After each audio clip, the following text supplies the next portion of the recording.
ഒന്നാമതായി പറഞ്ഞ എന്താണ്? നമ്മുടെ കൂടെ ഉള്ള ഒരു മനുഷ്യനാണ് എന്ന് ഓർമ്മിപ്പിച്ചു. രണ്ടാമതായി പറഞ്ഞു ആ മനുഷ്യന് വേണ്ട കാര്യങ്ങളെ കുറിച്ച് 2 കാര്യങ്ങൾ പറഞ്ഞു. ഒന്ന് സ്നേഹം എന്ന് പറഞ്ഞു. അങ്ങനെ തന്നെ ഖുർആൻ പറഞ്ഞ സ്നേഹം എന്നുള്ളതിന് പിന്നെ അറബി ഭാഷയിൽ ഒരുപാട് വാക്കുകളുണ്ട് അല്ലേ സർ? സ്നേഹം എന്ന് പറയാവുന്ന ധാരാളം വാക്കുകളുണ്ട് അറബിയിൽ. 90ഓളം വാക്കുകളുണ്ട് എന്ന് എവിടെയോ ഞാൻ വായിച്ചിട്ടുണ്ട്. സ്നേഹം എന്നുള്ളതിന് പറയപ്പെടാവുന്ന പലതരം ഫീലിങ്സിനെ പറ്റി പറയുന്ന 90ഓളം വാക്കുകളുണ്ട്. അതിൽ മവദ്ദത്ത് എന്നുള്ള വാക്കാണ് ഖുർആനോട് ഉപയോഗിച്ചത്. മവദ്ദത്ത് എന്ന് പറഞ്ഞാൽ എന്താ? ഉള്ളിന്റെ ഉള്ളിൽ നിന്നുള്ള സ്നേഹം.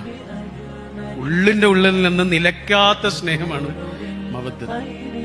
നമ്മളെ സ്നേഹിക്കാൻ ഈ ലോകത്ത് എവിടെങ്കിലും ഒരാളുണ്ടാവുക എന്ന് ഉണ്ടായാൽ മതി. അയാൾ കൂടെ ഉണ്ടാവണമെന്ന് പോലും ഉണ്ട്. സ്നേഹിക്കപ്പെടുന്നുണ്ട് എന്നുള്ളൊരു ഓർമ്മ മതി. മനുഷ്യൻ പിടിച്ചു നിൽക്കും.